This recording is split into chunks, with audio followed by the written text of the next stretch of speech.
যুদ্ধ থামাতে কি পুতিনের দিকে তাকাচ্ছে তেহরান? জানাবো ইরানের জয় মানে ইসরায়েল শেষ, নেতানিয়াহু সর্বনাশ করে কেটে পড়লেন ট্রাম্প। এরপর থাকছে ইরানের হামলা থেকে বাঁচতে ইসরায়েলের সহায়তা চেয়েছিল আমিরাত। এবং সর্বশেষ জানাবো ইরানের মাটিতে ধ্বংস মার্কিন বাংকার বাস্টার বোমা।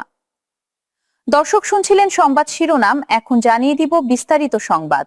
তবে তার আগে অনুরোধ থাকবে এই ভিডিওটিতে একটি লাইক দিন এবং কমেন্ট করে জানিয়ে দিন আপনি কোথা থেকে বা কোন জেলা থেকে আমাদের সংবাদ শুনছেন এবং দেখছেন। যুদ্ধ থামাতে কি পুতিনের দিকে তাকাচ্ছে তেহরান? পাকিস্তান সফর শেষ করে রাশিয়ার উদ্দেশ্যে রওনা হয়েছেন ইরানের পররাষ্ট্রমন্ত্রী আব্বাস আরাকচি।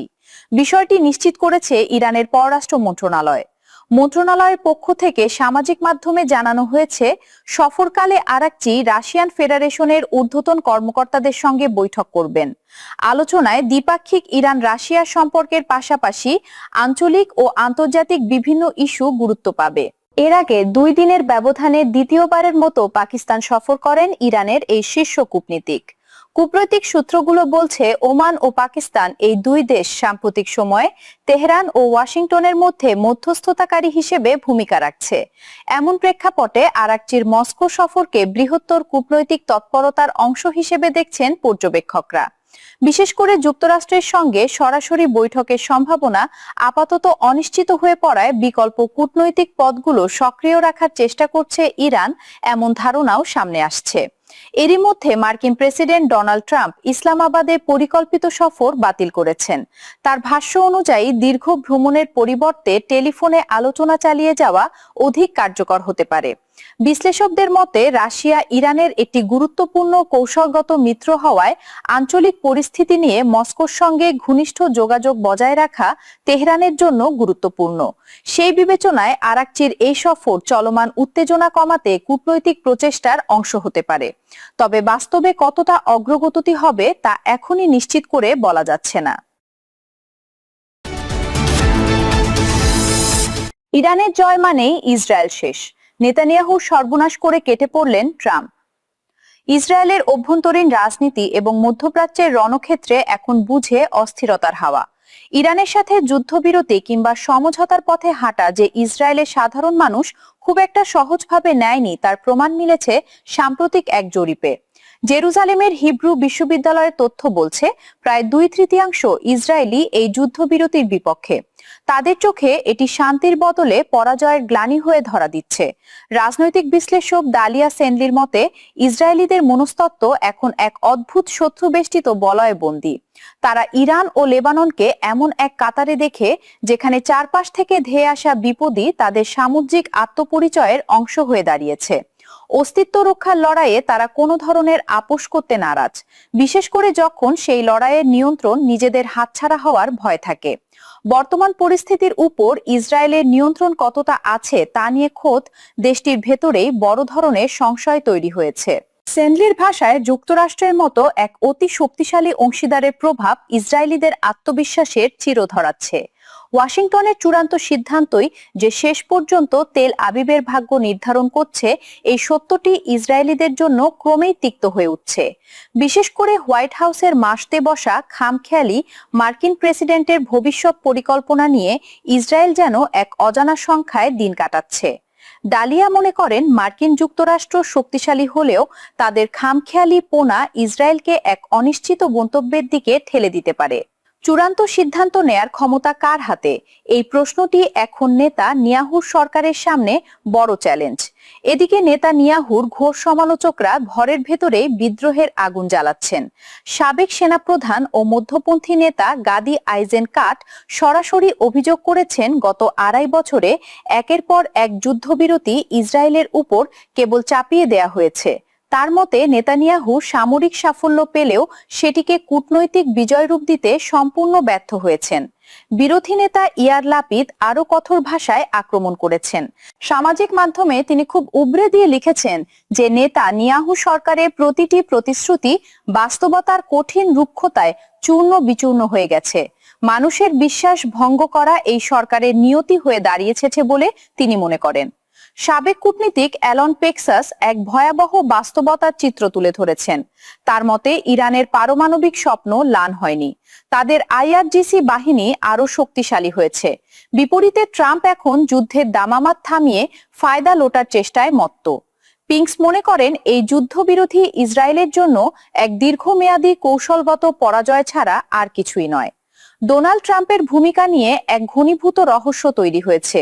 ট্রাম্প কি আদৌ নেতানিয়া ক্ষমতা টিকিয়ে রাখতে আগ্রহী, নাকি নিজের রাজনৈতিক স্বার্থে ইরানকে কোনো বড় ছাড় দেবেন? পিঙ্কাস শঙ্কা প্রকাশ করেছেন যে ট্রাম্প যদি ইরানের সাথে নতুন কোনো চুক্তি করেন তবে তাতে ইসরায়েলের স্বার্থ জলাঞ্জলি গেলেও ট্রাম্প পিছু হটবেন না। এই টানাপড়েনে ইসরায়েলের ভবিষ্যৎ এখন এক অনিশ্চিত নাটকের চূড়ান্ত অঙ্কের অপেক্ষায়।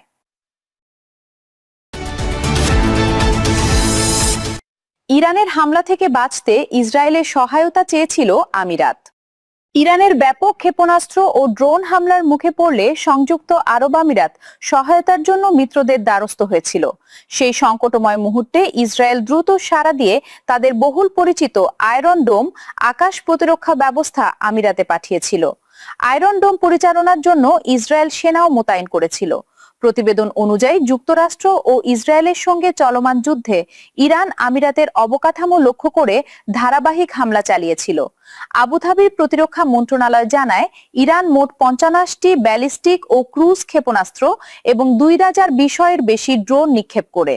যদিও অধিকাংশ হামলা প্রতিহত করা গিয়েছিল, তবুও কিছু ক্ষেপণাস্ত্র ও ড্রোন বেসামরিক ও সামরিক স্থাপনায় আঘাত করেছিল। পরিস্থিতি গভীর উদ্বেগের কারণ হয়ে উঠলে আমিরাতের নেতৃত্ব মিত্রদের কাছ থেকে দ্রুত সহায়তা চায়। এই প্রেক্ষাপটে আমিরাতের প্রেসিডেন্ট মোহাম্মদ বিন জায়েদ ইসরায়েলের প্রধানমন্ত্রী বেনিয়ামিন নেতানিয়াহুর সঙ্গে ফোনে কথা বলেছিলেন। এরপর নেতানিয়াহু ইসরায়েলি প্রতিরক্ষা বাহিনীকে একটি আয়রন ডোম ব্যাটারি এবং প্রয়োজনীয় ইন্টারসেপ্টর সহ একদল সেনা পাঠানোর নির্দেশ দিয়েছিলেন। ইসরায়েলি কর্মকর্তাদের ভাষ্য অনুযায়ী এই ব্যবস্থার মাধ্যমে আমিরাত বহু ইরানি ক্ষেপণাস্ত্র সফলভাবে ভূপাতিত করতে পেরেছিল। ইসরায়েল ইতিহাসে প্রথমবারের মতো তাদের আয়রন ডোম ব্যবস্থা কোনো বিদেশি দেশে মোতায়েন করেছিল। যুক্তরাষ্ট্র ও ইসরায়েলের বাইরে আমিরাতই একমাত্র দেশ যারা সরাসরি এই প্রতিরক্ষা ব্যবস্থা ব্যবহার করেছে। সংকটকালীন এই সহায়তা দুই দেশের মধ্যে নিরাপত্তা সহযোগিতাকে আরো গভীর করে। ইরানের মাটিতে ধ্বংস মার্কিন বাংকার বাস্টার বোমা। মধ্যপ্রাচ্যের যুদ্ধ কেবল ধ্বংসের গল্প নয়, এটি প্রতিরোধেরও এক শক্তিশালী অধ্যায়।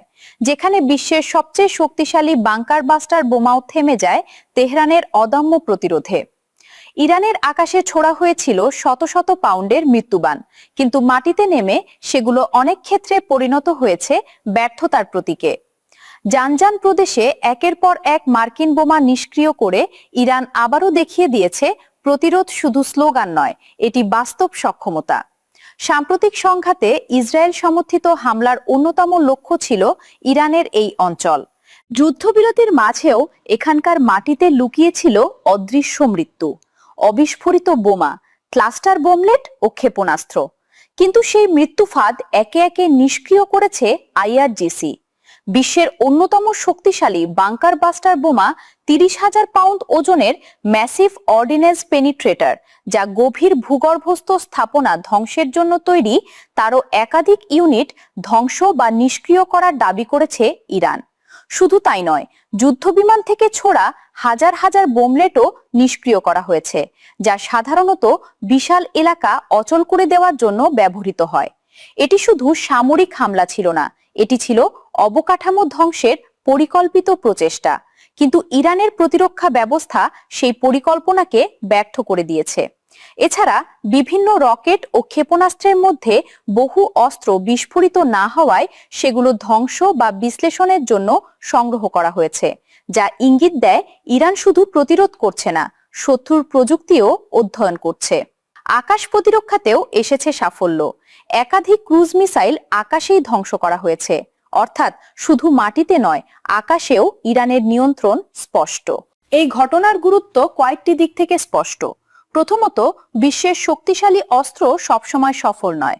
দ্বিতীয়ত, ইরানের প্রতিরক্ষা শুধু আক্রমণ ঠেকাচ্ছে না, যুদ্ধ পরবর্তী ঝুঁকিও দ্রুত নিয়ন্ত্রণ করছে। তৃতীয়ত, এটি একটি মনস্তাত্ত্বিক বার্তা, ইরানকে ভেঙে ফেলা সহজ নয়। যেখানে বোমা পড়ে আতঙ্ক ছড়ানোর কথা, সেখানে ইরান গড়ে তুলছে প্রতিরোধের গল্প। যেখানে বিপুল শক্তির বিস্ফোরণ ব্যর্থ, সেখানে সফল হচ্ছে দৃঢ়তা ও আত্মবিশ্বাস। এই বার্তা শুধু জানজানের জন্য নয়, পুরো বিশ্বের জন্য। ইরান শুধু টিকে নেই, মাথা উঁচু করে দাঁড়িয়ে আছে। দর্শক, এই ছিল আমাদের হাতে পাওয়া সর্বশেষ সংবাদ। পরবর্তী সংবাদ দেখার আমন্ত্রণ জানিয়ে এখানেই বিদায় নিচ্ছি। সবাই ভালো থাকবেন, সুস্থ থাকবেন। আল্লাহ হাফেজ।